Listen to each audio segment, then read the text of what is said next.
Kia ora, good evening. There's fresh hope tonight for cancer patients who are left bitterly disappointed by the government's failure to fund 13 promised drugs in the budget. The Health Minister now says there will be a funding announcement very soon and admits their messaging to cancer patients and advocates was confusing. But experts want another drug added to the list, which is having incredible results for people with advanced breast cancer. Diana Vezic reports.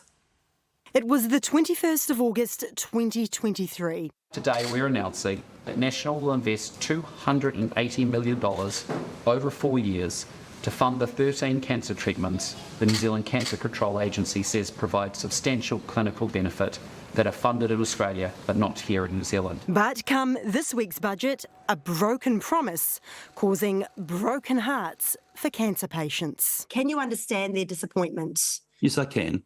I can understand that, and I can understand the confusion. And what we're saying is we're absolutely reaffirming that we will deliver the cancer drugs that we campaigned on. When? Soon. But what is soon? We'd be looking to deploy as soon as we possibly can, and one would hope that it would be this year. When we're working with people's lives, we know that things have to happen now versus in a year's time. So realistically, we are incredibly disappointed on limited access to medicine within New Zealand. We asked the Health Minister if the government owes cancer patients an apology for not delivering on the funding promise.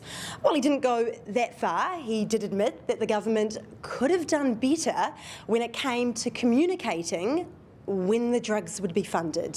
The Breast Cancer Foundation says it feels let down that breast cancer treatment wasn't included in National's list of 13 new cutting-edge drugs to fund. That's because they say a so-called wonder drug called TDXD that's funded in Australia but not here is helping many women with advanced breast cancer live longer. It's a really devastating conversation to have with someone when you explain that they have incurable breast cancer, which ultimately will take their life.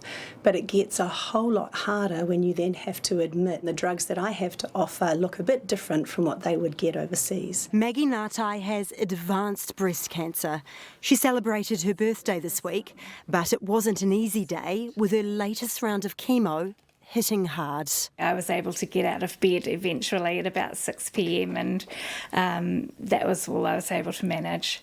She's thankful, though, to be, as she says, 45 and alive. Maggie, who has 2 young daughters, was diagnosed with HER2-positive breast cancer, which is typically more aggressive and can grow and spread at a faster rate. After surgery, radiation and chemo, Maggie says she went into remission. But the cancer came back and is now spread to her brain.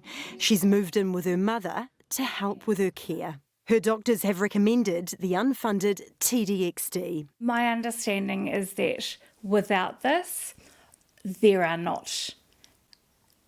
unlikely to be, other effective options. Maggie says it costs about $170,000 for the first year of treatment, and she's now fundraising to try and get it.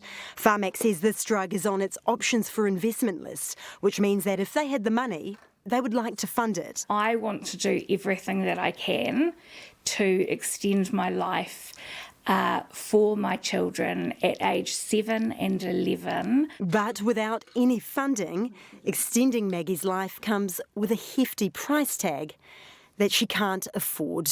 Diana Vezic, Newshub.